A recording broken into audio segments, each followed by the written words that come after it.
Good morning, good afternoon, good evening. Hope you're doing well. You're here with email, and what we're doing is we're going over the mandate. So we're on section 2, the general welfare, and now we're on the first chapter of it, which is chapter 10, the Department of Agriculture. It's going to be pages 289 through 310. The writer is Darren Bask. All right, let's get to it.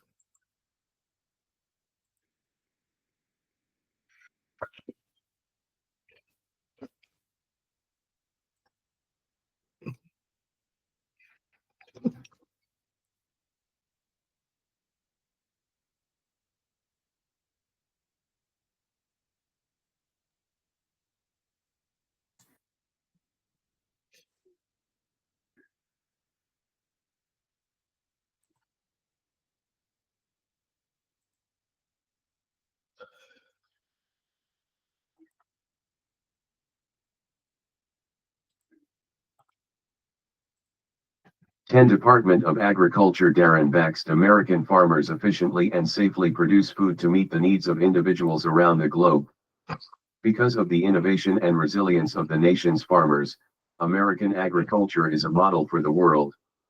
If farmers are allowed to operate without unnecessary government intervention, American agriculture will continue to flourish, producing plentiful, safe, nutritious, and affordable food. The U.S. Department of Agriculture, USDA, can and should play a limited role, with much of its focus on removing governmental barriers that hinder food production or otherwise undermine efforts to meet consumer demand. The USDA should recognize what should be self-evident: agricultural production should first and foremost be focused on efficiently producing safe food. This chapter provides important background on the USDA and identifies many of the USDA-specific issues that will be faced by an incoming administration. It provides specific recommendations for the next administration about how to address these issues and lays out a conservative vision for what the USDA should look like in the future. Mission Statement: the current mission statement as stated by the Biden administration highlights the broad scope of the USDA to serve all Americans by providing effective, innovative, science-based public policy leadership in agriculture, food, and nutrition. Natural Resource 290 Mandate for Leadership: the conservative promise protection and management, rural development, and related issues with a commitment to delivering equitable and climate-smart opportunities that inspire and help America thrive. Point 1: the first part of the mission statement regarding the issues covered is not new to the Biden administration. It reflects the overly broad nature of the USDA's work.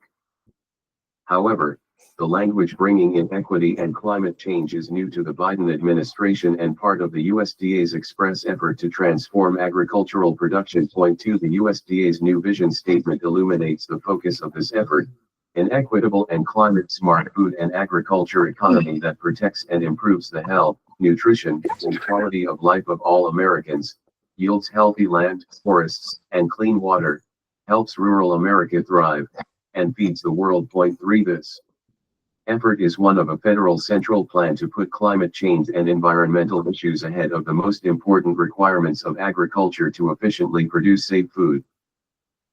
The USDA would apparently use its power to change the very nature of the food and agriculture economy into one that is equitable and climate smart. As an initial matter, the USDA should not try to control and shape the economy, but should instead remove obstacles that hinder food production. Further, it should not place ancillary issues, such as environmental issues, ahead of agricultural production itself. A proper mission statement. Even before the Biden administration's radical effort to reshape the USDA's work, the USDA's mission was and is too broad, including serving as a major welfare agency through implementation of programs such as food stamps. This far-reaching mission is not the fault of the USDA, but of Congress, which has given the department its extensive power. Congress must limit the USDA's role. A proper mission would clarify that the department's primary focus is on agriculture and that the USDA serves all Americans. The USDA's client is the American people in general, not a subset of interests, such as farmers, meat packers, environmental groups, etc. Within this agricultural focus, the USDA should develop and disseminate information and research, the historical role of the USDA, identify and address concrete threats to public health and safety arising directly from food and agriculture, remove unjustified foreign trade barriers blocking market access for American agricultural goods, and generally remove government barriers that undermine access to safe and affordable food across the food supply chain. Core principles should be included within any mission statement, including a recognition that farmers, and the food system in general, should be free from unnecessary government intervention. Further, there should be clear statements 291 Department of Agriculture about the importance of sound science to inform the USDA's work and respect for personal freedom and individual dietary choices, private property rights, and the rule of law. Taking these factors into account, below is a model USDA mission statement, to develop and disseminate agricultural information and research, identify and address concrete public health and safety threats directly connected to food and agriculture, and remove both unjustified foreign trade barriers for U.S. goods and domestic government barriers that undermine access to safe and affordable food absent a compelling need, all based on the importance of sound science, personal freedom, private property, the rule of law, and service to all Americans. Overview. In 1862, President Abraham Lincoln signed into law the legislation that created the USDA. 4 The department had a very narrow mission focused on the dissemination of information connected to agriculture and to procure, propagate, and distribute among the people new valuable seeds and plants. 5 During the last 160 years, the scope of the USDA's work has expanded well beyond that narrow mission and well beyond agriculture itself. In addition to being a distributor of farm subsidies, the USDA runs the food stamp program and other food-related welfare programs and covers issues including conservation, biofuels, forestry, and rural programs. Based on the USDA's fiscal year 2023 budget summary, outlays are estimated at $261 billion, $221 billion for mandatory programs and $39 billion for discretionary programs. 6 These outlays are broken down as follows: nutrition assistance, 70%, farm, conservation, and commodity programs, 14%, all other, which includes rural development, research, food safety, marketing, and regulatory, and departmental management, 11%, and forestry, 5%. 7 The USDA has provided a summary of its size, explaining, today, USDA is comprised of 29 agencies organized under 8 mission areas and 16 staff offices. With nearly 100,000 employees serving the American people at more than 6,000 locations across the country and abroad. 8 major priority issues and specific recommendations for an incoming administration. There are numerous issues that should be addressed at the USDA. This chapter identifies and discusses many of the most important issues. The initial issues discussed should be priority issues for the next administration: defend American agriculture. It is deeply unfortunate that the first issue identified must be a willingness of the incoming administration to defend American agriculture. But this is precisely what the top priority for that administration 292 mandate for leadership, the conservative promise, should be. As previously discussed, the Biden administration is seeking to use the federal government to transform the American food system. 9 The USDA website explains, the U.S. Department of Agriculture, USDA, alongside Biden, Harris administration leadership and the people of this great country, has embarked on another historic journey, transforming the food system as we know it from farm to fork, and at every stage along the supply chain. 10 The federal government does not need to transform the food system or develop a national plan to intervene across the supply chain. Instead, it should respect American farmers, truckers, and everyone who makes the food supply chain so resilient and successful. One of the important lessons learned during the COVID-19 pandemic was how critical it is to remove barriers in the food supply chain, not to increase them. The Biden administration's centrally planned transformational effort minimizes the importance of efficient agricultural production and instead places issues such as climate change and equity front and center. The USDA's strategic plan fiscal years 2022 to 2026 identifies 6 strategic goals, the first 3 of which focus on issues such as climate change, renewable energy, and systemic racism. In the Secretary of Agriculture's message, there is only one mention of affordable food and nothing about efficient production and the incredible innovation and respect for the environment that already exists within the agricultural community. Point 11. The Biden administration's USDA strongly supported 12 the recent United Nations UN Food Systems Summit. According to the USDA, the stated goal of the Food Systems Summit was to transform the way the world produces, consumes, and thinks about foods within the context of the 2030 Agenda for Sustainable Development and to meet the challenges of poverty, food security, malnutrition, population growth, climate change, and natural resource degradation. Point 13. Not unlike those who oppose reliable and affordable energy production, there is a disdain, especially by some on the left, for American agriculture and the food system. Point 14. The Biden administration's vision of a federal government developing a plan that fixes agriculture and focuses on issues secondary to food production is very disturbing. A recent USDA-created program captures both the disrespect for American farmers and the Biden administration's effort to dictate agricultural practices. The USDA explained that it was concerned with farmers not transitioning to organic farming, and therefore announced that it will dedicate $300 million to 293 Department of Agriculture induce farmers to adopt organic farming. Point 15. There was no recognition that farmers know how to farm better than DC politicians. 16. Or that organic food is expensive. 17. And land intensive. Point 18. The Biden administration has also been pushing so-called climate smart 19 agricultural practices which received additional support in the Partisan Inflation Reduction Act. Point 20. American agriculture should not need defending. According to the USDA's latest data, farm output nearly tripled, a 175% increase, from 1948 to 2019, while the amount of land farmed decreased. In fact, as farm output increased by 175%, all agricultural inputs increased by only 4%. Point 21. In 2021, despite high food prices a major problem and regressive American consumers spent an average of about 10% of their personal disposable income on food, which is close to historic lows. For decades, this share has been in decline. Point 22. America's farmers efficiently produce food using fewer resources, making it possible for food to be affordable. This reality is not only something that should be defended but also touted as a prime example of what makes American agriculture so successful. The connection between efficiency and affordability seems lost in the Biden administration's effort to transform the food system. Recommendations proactively defend agriculture.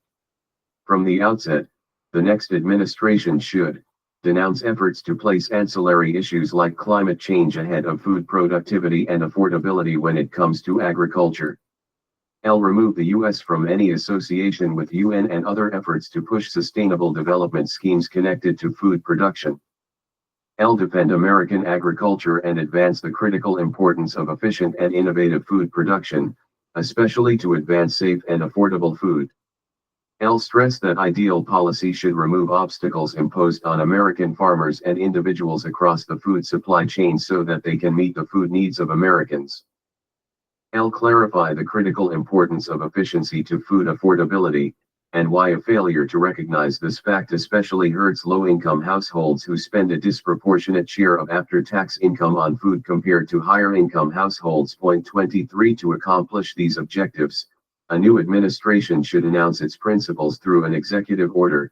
The USDA should remove all references to 294 mandate for leadership, the conservative promise to transforming the food system on its website and other department disseminated material, and it should expressly and regularly communicate the principles informing the objectives listed above, as well as promote these principles through legislative efforts.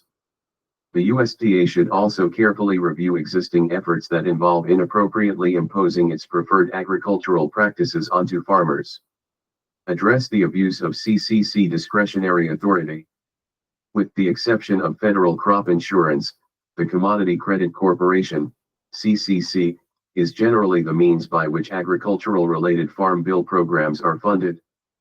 The CCC is a funding mechanism, which, in simple terms, has $30 billion a year at its disposal. 24 Section 5 of the Commodity Credit Corporation Charter Act, Charter Act 25 gives the Secretary of Agriculture broad discretionary authority to spend unused CCC money. However, in general, past agriculture secretaries have not used this power to any meaningful extent. This changed dramatically during the Trump administration, when this discretionary authority was used to fund $28 billion in trade aid to farmers, consisting primarily of the Market Facilitation Program. In 2020, this authority was used for $20.5 billion in food purchases and income subsidies in response to the COVID-19 pandemic. 26 At the time, critics warned that this use of the CCC, which in effect created a USDA slush fund, would lead future administrations to abuse the CCC, such as by pushing climate change policies. 27 Predictably, this is precisely what the Biden administration has done, using the discretionary authority to create programs out of whole cloth, arguably without statutory authority. 28 For what it refers to as climate-smart agricultural practices. 29 The merits of the various programs funded through the CCC discretionary authority is not the focus of this discussion. The major problem is that the Secretary of Agriculture is empowered to use a slush fund. Billions of dollars are being used for programs that Congress never envisioned or intended. Concern about this type of abuse is not new. In fact, from 2012 to 2017, Congress expressly limited the Agriculture Secretary's discretionary spending authority under the Charter Act. 30 And this was before the recent massive discretionary CCC spending occurred. The use of the discretionary power is a separation of powers problem, with Congress abrogating its spending power. This power is ripe for abuse, as could be expected with any slush fund, and it is a possible way to get around the Farm Bill process to achieve policy goals not secured during the legislative process. The next administration should refrain from using Section 5 discretionary authority. The USDA can address this abuse on its own by following the lead of most administrations and not using this discretionary authority. 295 Department of Agriculture promote legislative fixes to address abuse. Ideally, Congress would repeal the Secretary's discretionary authority under Section 5 of the Charter Act. There is no reason to maintain such authority. If Congress needs to spend money to assist farmers, it has legislative tools, including the Farm Bill and the annual appropriations process, to do so in a timely fashion.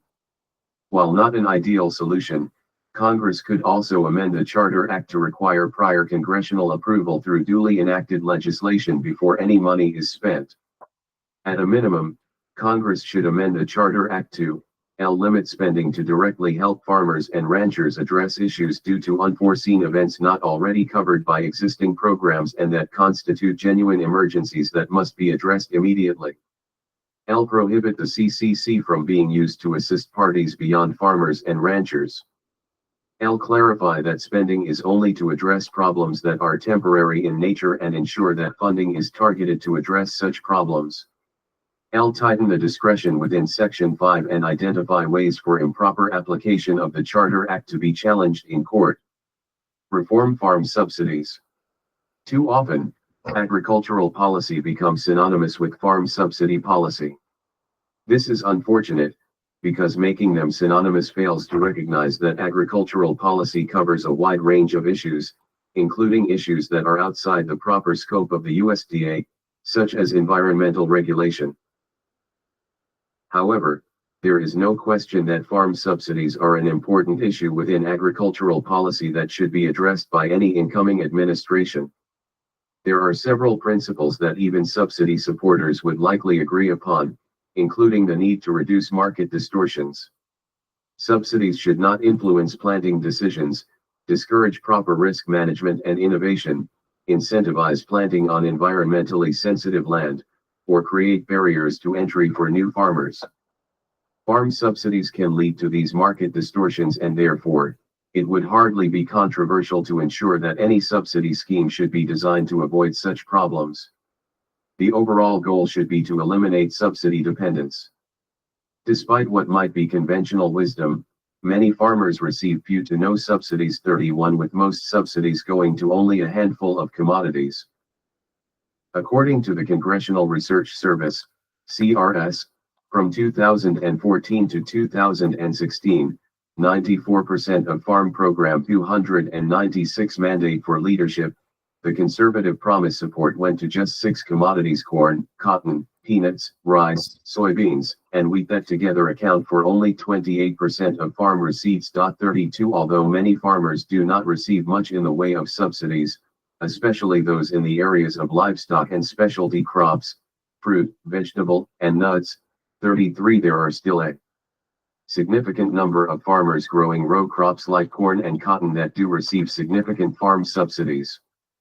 The primary subsidy programs include the Agriculture Risk Coverage, ARC, Program 34, the Price Loss Coverage, PLC, Program 35, and the Federal Crop Insurance Program. 36 Farmers can participate on a crop-by-crop basis in the ARC program or the PLC program.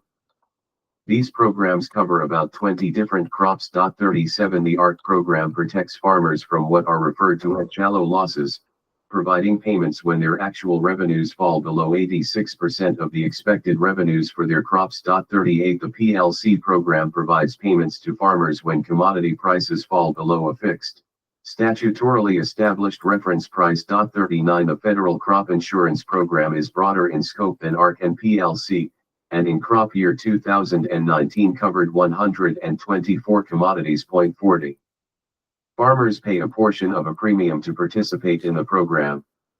Taxpayers on average pay about 60%, 41 of the premium. As explained by CRS, revenue protection was the most frequently purchased policy type in 2019, accounting for almost 70% of policies purchased. 42 While there are certainly other subsidy programs besides ARC, PLC, and federal crop insurance, one program that deserves special mention is the Federal Sugar Program.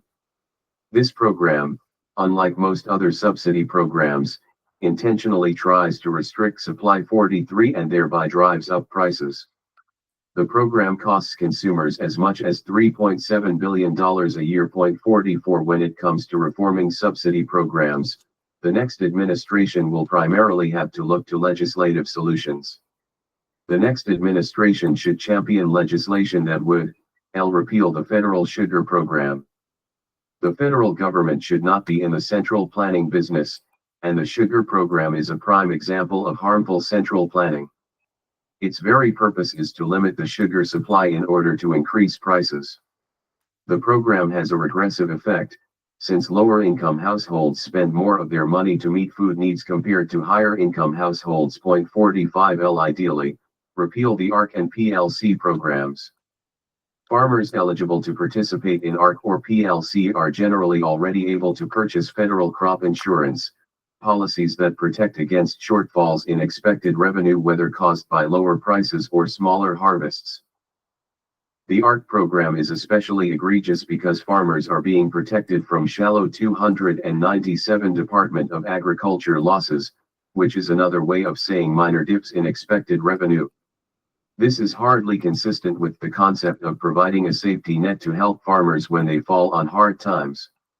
The Congressional Budget Office, CBO, in one of its options to reduce the federal deficit, has once again identified repealing all Title I farm programs, including ARC, PLC, and the Federal Sugar Program. 46 Stop paying farmers twice for price and revenue losses during the same year. Farmers can receive support from the ARC or PLC programs and the Federal Crop Insurance Program to cover price declines and revenue shortfalls during the same year. Congress should prohibit this duplication by prohibiting farmers from receiving an ARC or PLC payment the same year they receive a crop insurance indemnity. L. Reduce the premium subsidy rate for crop insurance. On average, taxpayers cover about 60% 47 of the premium cost for policies purchased in the federal crop insurance program. One of the most widely supported and bipartisan policy reforms is to reduce the premium subsidy that taxpayers are forced to pay. 48 At a minimum, taxpayers should not pay more than 50% of the premium. After all, taxpayers should not have to pay more than the farmers who benefit from the crop insurance policies.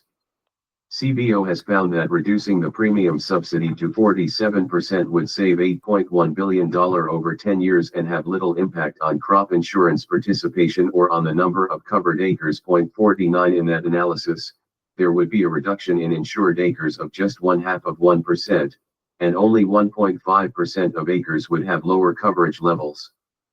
50 This reform is basically all benefit with little to no cost. In its recently released report identifying options to reduce the federal deficit, CBO found that reducing the premium subsidy to 40% would save $20.9 billion over 10 years. 51 Beyond these legislative reforms, the next administration should communicate to Congress the necessity of transparency and a genuine reform process. The White House and the USDA should make it very clear that the Farm Bill process, including reform of farm subsidies, must be conducted through an open process with time for markup and the opportunity for changes to be made outside the Agriculture Committee process. The Farm Bill too often is developed behind closed doors and without any chance for real reform. The White House, given the power of the bully pulpit, 298 mandate for leadership, the conservative promise must demand a genuine reform process and express unwavering support for a USDA that shapes a safety net that considers the interests of farmers, while also remembering the interests of taxpayers and consumers. Any safety net for farmers should be a true safety net, one that helps farmers when they have experienced serious unforeseen losses, preferably when there has been a disaster or unforeseen natural event causing damage, and that exists to help them in unusual situations. Separate the agricultural provisions of the Farm Bill from the nutrition provisions. To have genuine reform and proper consideration of the issues, agricultural programs should be considered in separate legislation distinct from food stamps and the nutrition part of the Farm Bill, and reauthorization of such programs should be fixed on different timelines to ensure this separation. Agricultural and nutritional programs, which are distinct from each other, have been combined together for political reasons, something which is readily admitted by proponents of this log rolling. When it comes to American agriculture and welfare programs, they deserve sound policy debates, not political tactics at the expense of thoughtful discourse. Move the work of the Food and Nutrition Service. The USDA implements many means-tested federal support programs, including the largest Food Assistance Program, Supplemental Nutrition Assistance Program, SNAP, also known as food stamps, and the Special Supplemental Nutrition Program for Women, Infants, and Children, WIC, Food Program. The Food and Nutrition Service, FNS, oversees these programs and other food and nutrition programs, including the Center for Nutrition Policy and Promotion 52, which handles the USDA's work on the Dietary Guidelines for Americans, Dietary Guidelines. 53 Food nutrition programs include SNAP, WIC, the National School Lunch Program, NSLP, the School Breakfast Program, SBP, the Child and Adult Care Food Program, the Nutrition Program for the Elderly, Nutrition Service Incentives, the Summer Food Service Program, the Commodity Supplemental Food Program, the Temporary Emergency Food Program, the Farmers Market Nutrition Program, and the Special Milk Program. The next administration should move the USDA food and nutrition programs to the Department of Health and Human Services. There are more than 89 current means-tested welfare programs, and total means-tested spending has been estimated to surpass $1.2 trillion between federal and state resources. 54 Because means-tested federal programs are siloed and administered in separate agencies, the effectiveness and size of the welfare state remains 299 Department of Agriculture largely hidden. There are means-tested food support programs in the USDA, especially FNS, whereas most means-tested programs are at the Department of Health and Human Services, HHS. All means-tested anti-poverty programs should be overseen by one department, specifically HHS, which handles most welfare programs. Reform SNAP. Ostensibly, SNAP sends money through electronic benefit transfer, EBT, cards to help low-income individuals buy food. It is the largest of the federal nutrition programs. Food stamps are designed to be supplemented by other forms of income, whether through paid employment or nonprofit support. SNAP serves 41.1 million individuals, an increase of 4.3 million people during the Biden years. 55 in 2020, the food stamp program cost $79.1 billion. That number continued to rise by 2022. Outlays hit $119.50 billion. 56 The next administration should re-implement work requirements. The statutory language covering food stamps allows states to waive work requirements that otherwise apply to work-capable individuals, that is, adult beneficiaries between the ages 18 and 50 who are not disabled and do not have any children or other dependents in the home. 57 Even in a strong economy, work expectations are fairly limited.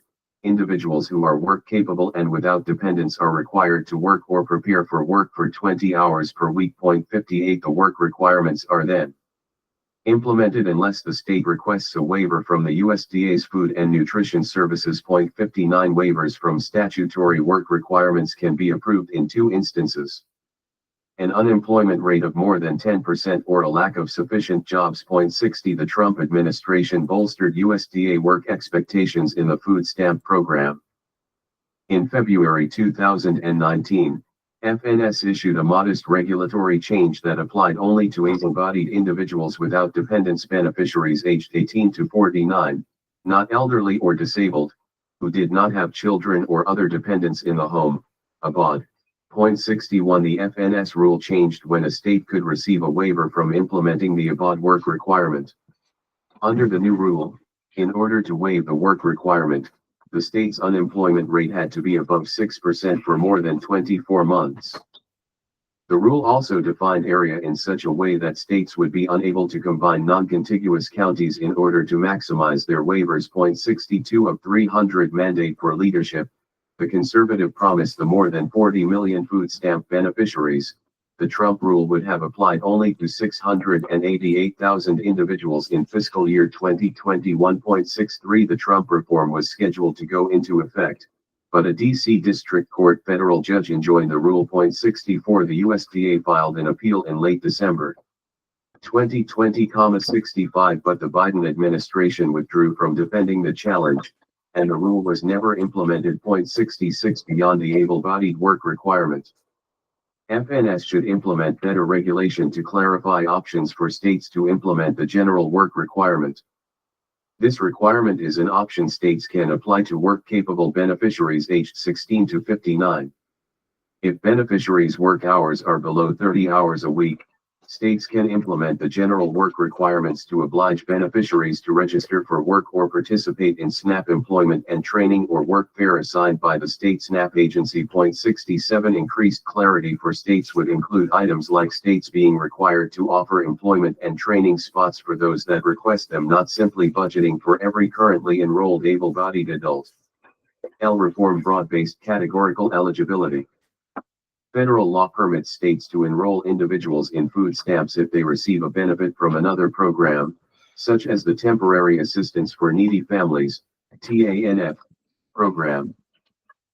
However, under an administrative option in TANF called Broad-Based Categorical Eligibility, BBCE, benefit is defined so broadly that it includes simply receiving distributed pamphlets and 1 to 800 numbers. 68 This definition, with its low threshold to trigger a benefit, allows individuals to bypass eligibility limits, particularly the asset requirement, how much the applicant has in resources, such as bank accounts or property. 69 Adopting the BBCE option has even allowed millionaires to enroll in the food stamp program. 70 The Trump administration proposed to close the loophole with the rule to increase program integrity and reduce fraud, waste, and abuse. 71. The regulation was not finalized before the end of the Trump administration. L. Reevaluate the Thrifty Food Plan.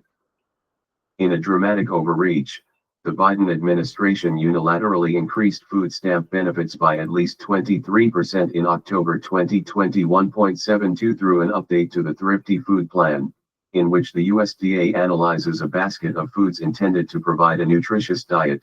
The USDA increased food stamp outlays by between $250 billion and $300 billion over 10 years. 73. 301 Department of Agriculture. Although the 2018 Farm Bill instructed FNS to update the Thrifty Food Plan by 2023 and every 5 years thereafter, every previous Thrifty Food Plan has been always cost neutral, just an inflation update. Exactly what CBO estimated as cost of the 2018 Farm Bill. 74. The Biden administration may have skirted regulations and congressional authority to increase the overall cost of the program. In fact, Senate and House Republicans requested that the Government Accountability Office investigate the legal authorities and process that the USDA undertook to arrive at such an unprecedented increase. 75. L. Eliminate the Heat and Eat loophole. States can artificially boost a household's food stamp benefit by using the Heat and Eat loophole. The amount of food stamps a household receives is based on its countable income minus certain deductions. Households that receive benefits from the Low-Income Heat and Energy Assistance Program, LIHEAP, are eligible for a larger utility deduction. In order to make households eligible for the higher deduction, and thus for greater food stamp benefits, states have distributed LIHEAP checks for amounts as small as $1 to food stamp recipients. The 2014 Farm Bill tightened this loophole by requiring that a household must receive more than $20 annually in LIHEAP payments to be eligible for the larger utility deduction and subsequently higher food stamp benefits. 76. Nonetheless, states continue to inflate their standard utility allowances. Under the Trump administration, the USDA proposed a rule, which was not finalized, that would have standardized the utility allowance. 77. Reform WIC. Turning to WIC, this program distributes money through EBT cards to help low-income women, infants, and children under 6 purchase nutrition-rich foods and nutrition education, including breastfeeding support. As of August 2022, approximately 6.3 million people participated in WIC each month to purchase food. 78. In 2021, WIC federal outlays were $5 billion. 79. The next administration should reform the state voucher system. State agencies control WIC costs by approving only one brand of infant formula through competitive bidding for infant formula rebate contracts.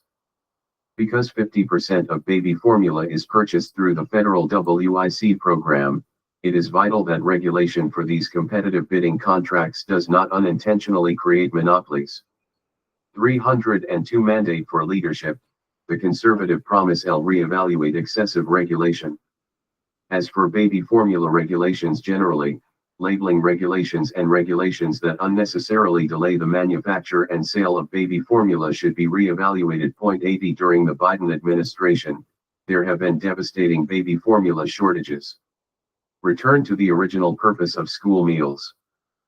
Federal meal programs for K-12 students were created to provide food to children from low-income families while at school. 81. Today, however, federal school meals increasingly resemble entitlement programs that have strayed far from their original objective and represent an example of the ever-expanding federal footprint in local school operations.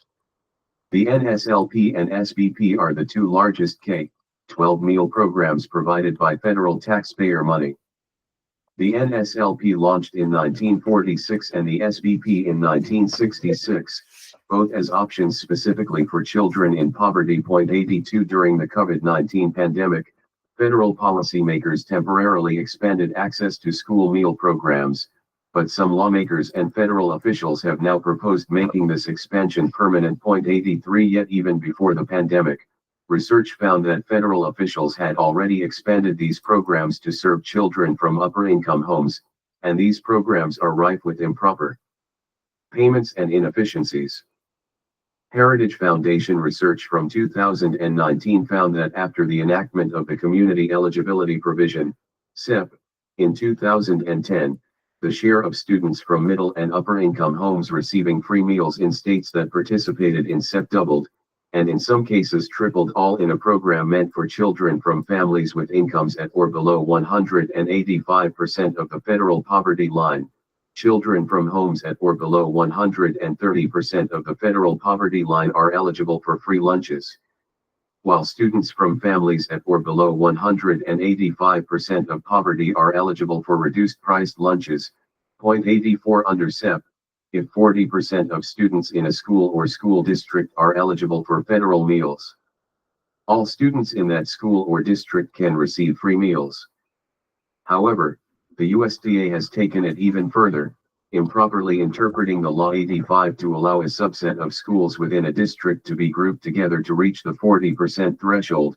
As a result, a school with 0 low-income students could be grouped together with schools with high levels of low-income students, and as a result all the students in the schools within that group, even schools without a single low-income student, can receive free federal meals. 86 schools can direct resources meant for students in poverty to children from wealthier families. Furthermore, the NSLP and SBP are among the most inaccurate federal programs according to PaymentAccuracy.gov, a project of the U.S. Office of Management and Budget and the Office of the Inspector General. 87 Before federal auditors reduced the rigor of annual reporting requirements in 2018, the NSLP had wasted nearly $2 billion in taxpayer resources through payments provided to ineligible recipients. 88 Even after the auditing changes, which the U.S. government 303 Department of Agriculture Accountability Office said results in the USDA not regularly assessing the program's fraud risks, the NSLP wasted nearly $500 million in FY 2021.89. The SBP now wastes nearly $200 million annually. 90 Despite the ongoing effort to expand school meals under CEP and the evidence of waste and inefficiency, left-of-center members of Congress and President Biden's administration have nonetheless proposed further expansions to extend federal school meals to include every K-12 student, regardless of need. 91 The administration recently proposed expanding federal school meal programs offered during the school year to be offered during the summer as part of the American Families Plan, and also proposed expanding CEP. Other federal officials, including Senator Bernie Sanders, VT, have, in recent years, proposed expanding the NSLP to all students. 92 To serve students in need and prevent the misuse of taxpayer money, the next administration should focus on students in need and reject efforts to transform federal school meals into an entitlement program. Specifically, the next administration should promulgate a rule properly interpreting CEP. The USDA should issue a rule that clarifies that only an individual school or a school district as a whole, not a subset of schools within a district, must meet the 40% criteria to be eligible for CEP. Education officials should be prohibited from grouping schools together. Work with lawmakers to eliminate CEP. The NSLP and SBP should be directed to serve children in need, not become an entitlement for students from middle and upper income homes. Congress should eliminate CEP. Further, the USDA should not provide meals to students during the summer unless students are taking summer school classes.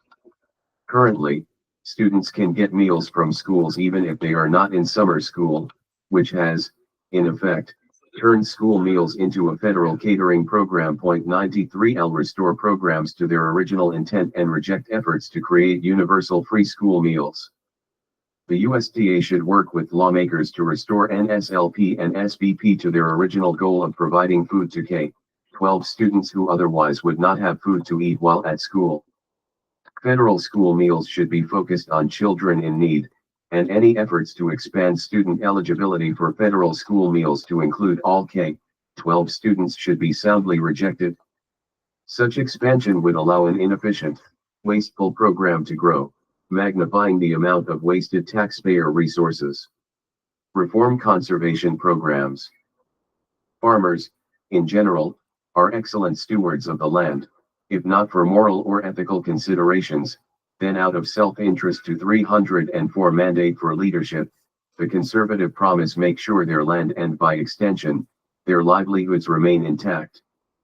Farmers are often called the original conservationists. Point 94. When evaluating federal conservation programs, it is important to remember the importance of the land to farmers.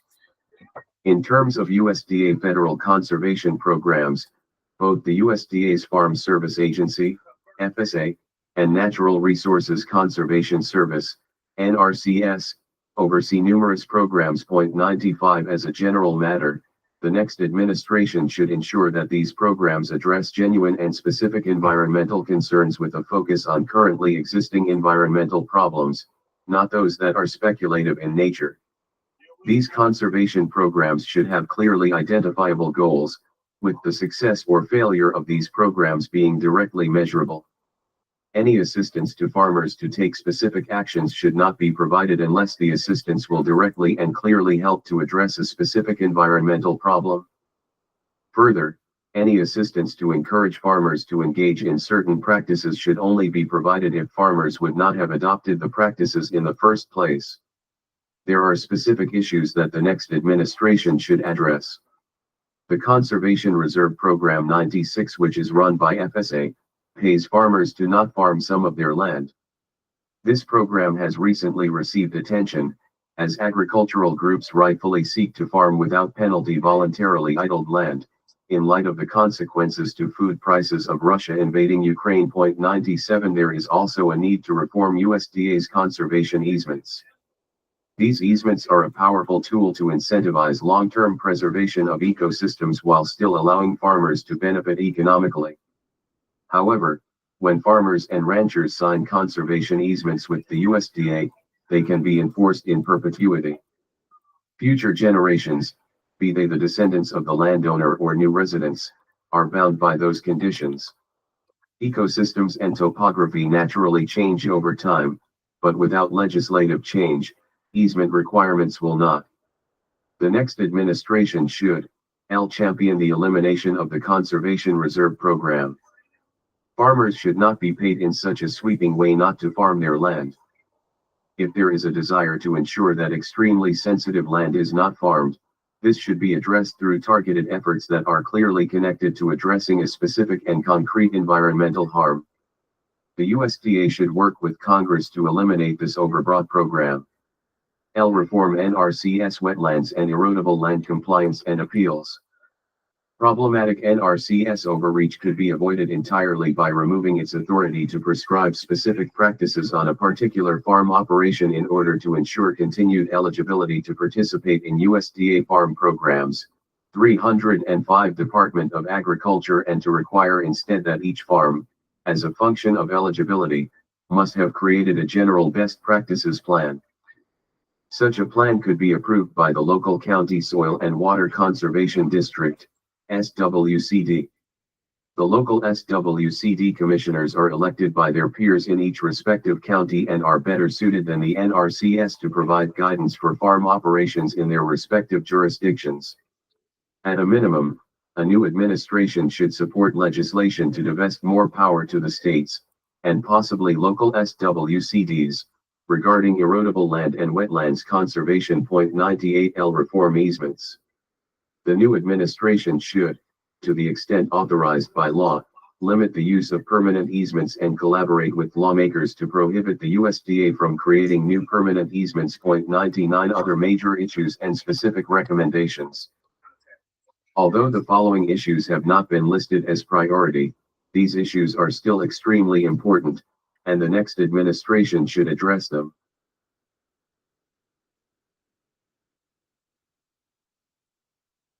Only meat and poultry from federally inspected facilities can be sold in interstate commerce. Point 100 Even meat and poultry from USDA-approved state-inspected facilities may only be sold in intrastate commerce, with limited exceptions. Point 101 This is despite the fact that states with USDA-approved inspection programs must meet and enforce requirements that are at least equal to those imposed under the Federal Meat and Poultry Products Inspection Acts and the Humane Methods of Slaughter Act of 1978.102 This is an unnecessary regulatory barrier that makes it difficult to get meat and poultry into interstate commerce to create more options for consumers and farmers. Legislation entitled the New Markets for State-Inspected Meat and Poultry Act of 2021 would help to remove this obstacle. 103 The next administration should promote legislation that would allow state-inspected meat to be sold in interstate commerce. These barriers to the sale of meat and poultry from USDA-approved state-inspected facilities should be removed. Eliminate or reform marketing orders and checkoff programs. Marketing orders and checkoff programs for agricultural commodities are similar in many ways. They both allow private actors within an industry to collaborate with the federal government to compel other competitors within an industry to fund the respective marketing order or checkoff program. There are currently 22 checkoff 306 mandate for leadership, the Conservative Promise Programs 104, and they focus on research and promotion of commodities such as beef and eggs. Marketing orders cover research and promotion, but also cover issues such as quality regulations and volume controls. The latter issue, volume controls, is a means to restrict supply, which drives up prices for consumers. Fortunately, there are few active volume controls. 105 Marketing orders and checkoff programs are some of the most egregious programs run by the USDA. They are, in effect, a tax, a means to compel speech and government-blessed cartels. Instead of getting private cooperation, they are tools for industry actors to work with government to force cooperation. The next administration should reduce the number and scope of marketing orders and checkoff programs. The USDA should reject any new requests for marketing orders and checkoff programs to the extent authorized by law and eliminate existing programs when possible. While the programs work differently, there are often petition processes and other ways that make it difficult for affected parties to get rid of the marketing orders and checkoff programs. 106 And the USDA itself may not even be required to honor requests to terminate a program. 107 The USDA should make the process easier. Further, the USDA should reject any effort to bring back volume controls to limit supplies of commodities. Work with Congress to eliminate marketing orders and checkoff programs. These programs should be eliminated, and if industry actors want to collaborate, they should do so through private means, not using the government to compel cooperation. Promote legislation that would require regular votes. There should be regular voting for parties subject to checkoff programs and marketing orders. For example, the voting should occur at least every 5 years, to determine whether a marketing order or checkoff program should continue. The USDA should be required to honor the results of such a vote. Through regular voting, parties can demonstrate their support for a marketing order or checkoff program and ensure that those administering them will be held accountable. Focus on trade policy, not trade promotion. The USDA's Foreign Agricultural Service, FAS, covers numerous issues, including trade policy, which is a reference to removing trade barriers, among other things, to ensure an environment conducive to trade. 108 It also covers trade promotion. 109 This includes programs like the Market Access Program 110 that subsidizes trade associations, 307 Department of Agriculture businesses, and other private entities to market and promote their products overseas. FAS should play a proactive and leading role to help open up markets for American farmers and ranchers. There are numerous barriers, such as sanitary and phytosanitary measures, blocking American agricultural products from gaining access to foreign markets. 111 However, FAS should not help businesses and industries promote their exports, something these businesses and industries can and should do on their own. The next administration should push legislation to repeal export promotion programs. The USDA should work with Congress to repeal market development programs like the Market Access Program and similar programs. Remove obstacles for agricultural biotechnology. Innovation is critical to agricultural production and the ability to meet future food needs. The next administration should embrace innovation and technology, not hinder its use, especially because of scare tactics that ignore sound science. One of the key innovations in agriculture is genetic engineering. According to the USDA, currently, over 90% of U.S. corn, upland cotton, and soybeans are produced using GE genetically engineered varieties 112. Despite the importance of agricultural biotechnology, in 2016, Congress passed a federal mandate to label genetically engineered food. 113 This legislation was arguably just a means to try to provide a negative connotation to GE food. There are other challenges as well for agricultural biotechnology. For example, Mexico plans to ban the importation of U.S. genetically modified yellow corn. 114 The next administration should counter scare tactics and remove obstacles.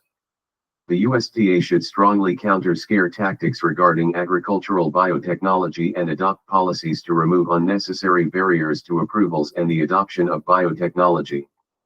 Repeal the federal labeling mandate.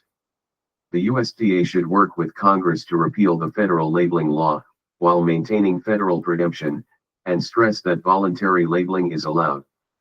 Use all tools available to remove improper trade barriers against agricultural biotechnology. The USDA should work closely with the Office of the United States Trade Representative to remove improper barriers imposed by other countries to block U.S. agricultural goods. 308 Mandate for leadership. The conservative promise reform Forest Service wildfire management. The United States Forest Service is one of 4 federal government land management agencies that administers 606 million acres, or 95% of the 640 million acres of surface land area managed by the federal government. 115 Located within the USDA, the Forest Service manages the National Forest System, which is comprised of 193 million acres. 116 As explained by the USDA, the USDA Forest Service's mission is to sustain the health, diversity, and productivity of the nation's forests and grasslands to meet the needs of present and future generations. 117 The Forest Service should focus on proactive management of the forests and grasslands that does not depend heavily on burning. There should be resilient forests and grasslands in the wake of management actions. Wildfires have become a primary vegetation management regime for national forests and grasslands. 118 Recognizing the need for vegetation management, the Forest Service has adopted pyrosilviculture using unplanned fire. 119 Such as unplanned human-caused fires, to otherwise accomplish vegetation management. 120 The Forest Service should instead be focusing on addressing the precipitous annual amassing of biomass in the national forests that drive the behavior of wildfires. By thinning trees, removing live fuels and deadwood, and taking other preventive steps, the Forest Service can help to minimize the consequences of wildfires. Increasing timber sales could also play an important role in the effort to change the behavior of wildfire because there would be less biomass.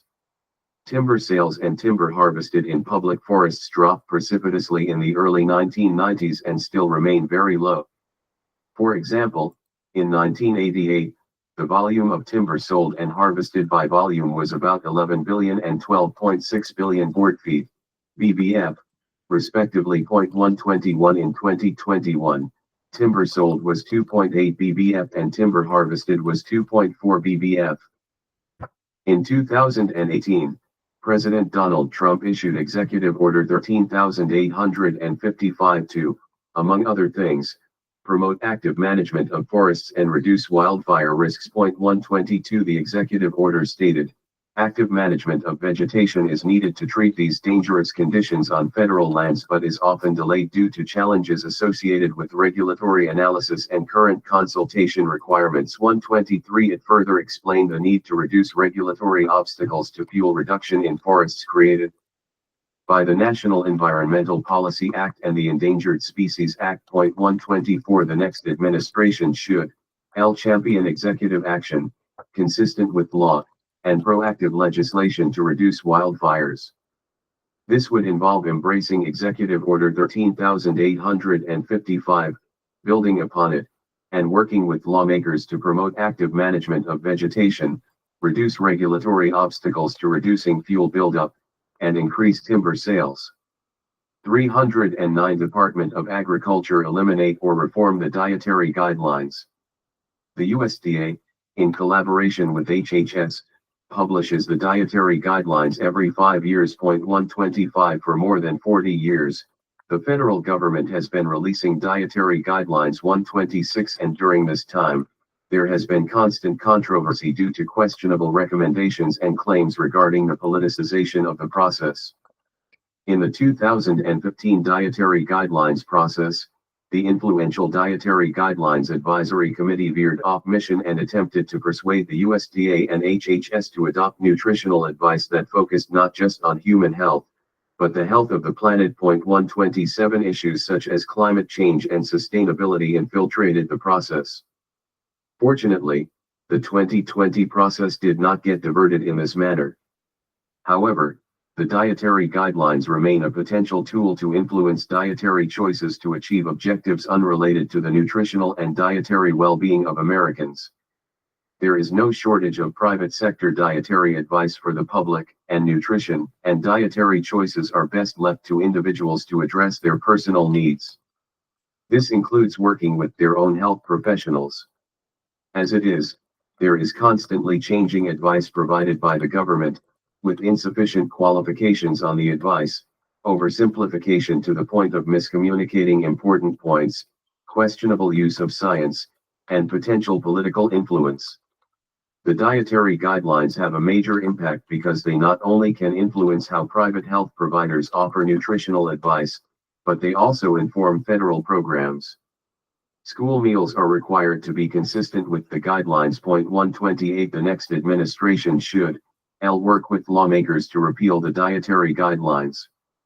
The USDA should help lead an effort to repeal the dietary guidelines. Minimally, the next administration should reform the dietary guidelines. The USDA, with HHS, should develop a more transparent process that properly considers the underlying science and does not overstate its findings. It should also ensure that the dietary guidelines focus on nutritional issues and do not veer off mission by focusing on unrelated issues, such as the environment, that have nothing to do with nutritional advice. In fact, if environmental concerns supersede or water down recommendations for human nutritional advice, the public would be receiving misleading health information. The USDA, working with lawmakers, should codify these reforms into law. Organizational issues based on the recommended reforms identified as ideal solutions, the USDA would look different in many respects. One of the biggest changes would be a USDA that is not focused on welfare, given that means-tested welfare programs with 310 mandate for leadership. The conservative promise be moved to HHS. The Food and Nutrition Service that administers the food and nutrition programs would be eliminated. The Farm Service Agency, which administers many of the farm subsidy programs, would be significantly smaller in size if the ideal farm subsidy reforms were adopted. Most important, a conservative USDA, as envisioned, would not be used as a governmental tool to transform the nation's food system, but instead would respect the importance of efficient agricultural production and ensure that the government does not hinder farmers and ranchers from producing an abundant supply of safe and affordable food. For a conservative USDA to become a reality, and for it to stay on course with the mission as outlined, the White House must strongly support these reforms and install strong USDA leaders. These individuals almost certainly will be faced with opposition from some in the agricultural community who would fight changing subsidies in any fashion, although many of the reforms would likely be embraced by those in agriculture. There would be strong opposition from environmental groups and others who want the federal government to transform American agriculture to meet their ideological objectives. Finally, there would be opposition from left-of-center groups who do not want to reform SNAP and would expand welfare and dependency, such as through universal free school meals as opposed to reducing dependency. Reducing the scope of government and promoting individual freedom may not always be easy, but it is something that conservatives regularly should strive for. The listed reforms to the U.S. Department of Agriculture would help to accomplish these objectives and are well worth fighting for to achieve a freer and more prosperous nation. Conclusion: This chapter started with a discussion of the incredible success of American farmers and American agriculture in general. This is how the chapter should close as well. Americans are blessed with an agricultural sector, and a food system in general, which are worthy of incredible respect. A conservative USDA should appreciate this while recognizing that its role is to serve the interests of all Americans, not special interests. By being a champion of unleashing the potential of American agriculture, a conservative USDA would help to ensure a future with an abundant supply of safe and affordable food for individuals and families in the United States and across the globe. Author's note: the author would like to thank all the contributors for their assistance, expertise, and insight into the development of this chapter. In addition, special thanks are due to Rachel Wilfon, who was instrumental in getting the chapter ready for submission.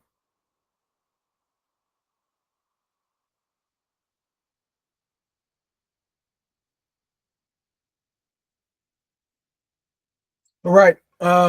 Man. So that was a lot. That was a lot. Let's get back to it.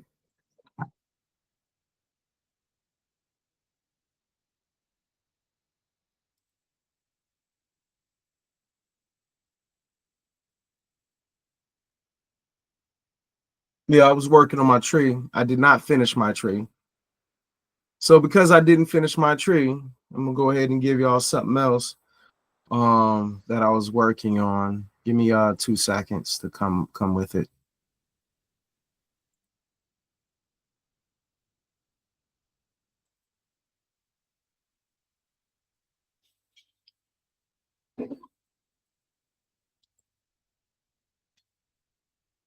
All right, so this will be General Welfare, Department of Agriculture, the summary report, the mandate. So when we talk about this, this is the conservative vision for USDA. So this emphasized efficient agriculture production, reduce government intervention, and respect for individual freedom.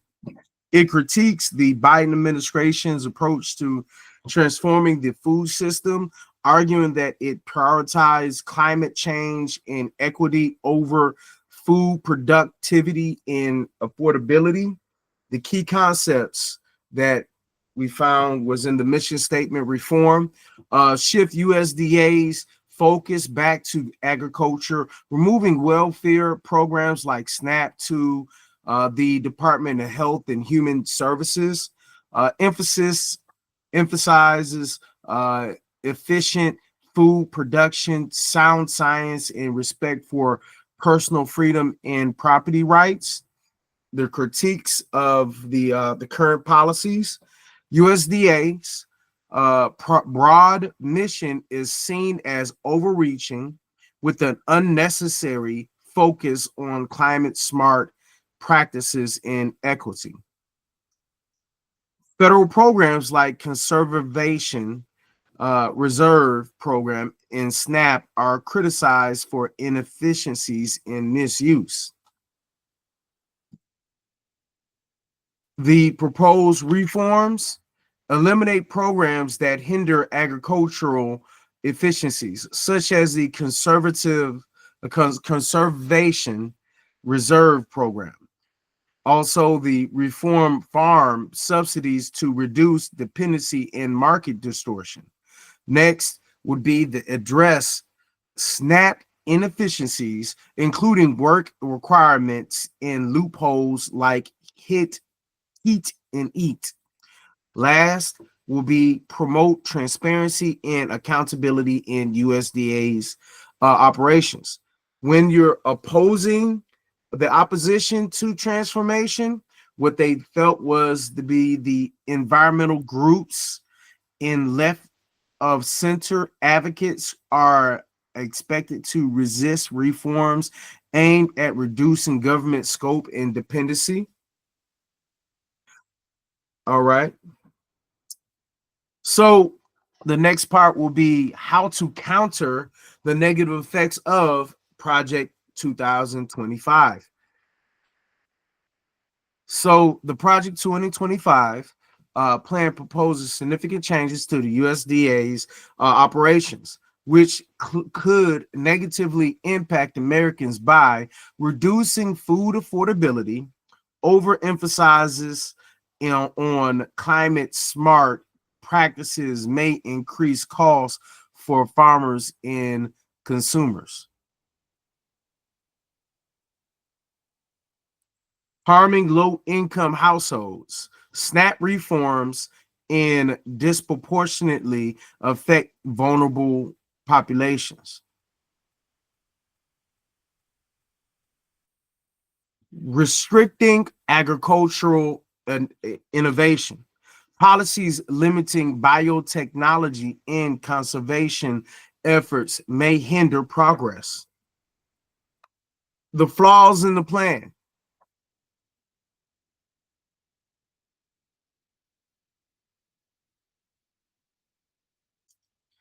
Overreach in agriculture transformation. Prioritizing climate and equity over food production undermines the core mission of USDA. The next thing will be federal intervention in farming practices disregards farmers' expertise and efficiency.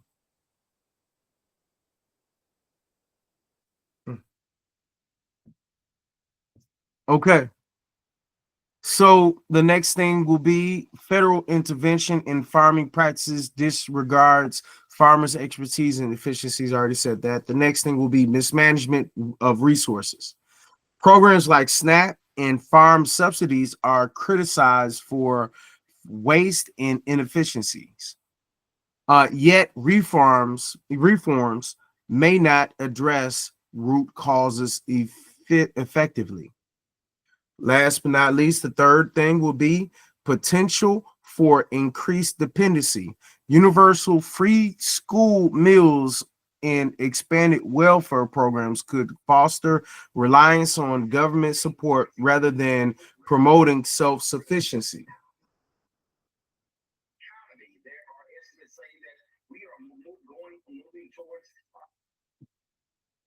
All right. So the last part will be action plan to counter Project 2025. For farmers and agricultural stakeholders, advocate for policies that prioritize food productivity and affordability. The next thing will be resist federal mandates that impose unnecessary practices, such as organic farming incentives. The next thing will be for policymakers. Push for transparency and USDA operations and reforms. The next thing will be support legislation to eliminate inefficient programs like the Conservation Reserve uh, program and federal sugar program. Now, the thing about that, this I don't believe in this document. For citizens, stay informed about USDA reforms and their impact on food prices and availability. Next thing will be engage in civic discussion to promote policies that respect farmers and autonomy and reduce government overreach. Now, the thing about I don't completely agree with this presentation that I have. And the reason why I don't is just because when we talk about the sugar, there's reasons why they do that because of diabetes and the health impacts. So a lot of them talking about the government overreach is them um, oversimplifying and disregarding bigger effects of the sugar production. So it is a health epidemic when you have kids that are continually eating themselves and eating their weight. And you have kids that are 5 years old and they weigh like 60, 70, 80 pounds, just morbidly obese. And this is happening in the USA. So, a lot of what was proposed does not sound horrible in theory. Another thing that I disagree with would be the use of new technology and the conservation of our lands and not just decimating everything and not trying to preserve anything. those are a few things that I have to disagree with when it comes down to it. So I really appreciate y'all time, and this concludes the USD portion. So again, Tesla Takedown, make it a point to show up to your nearest Tesla dealership every Saturday. And for those people who think that it's over, it's not over. Keep fighting. The Resistance Lab, go ahead and make it a point to figure out how to get involved in that. With that being said, I really hope y'all a great evening, morning, or afternoon. Like, comment, subscribe, share. Appreciate your time. And this is Food for Democracy. And this is For Democracy.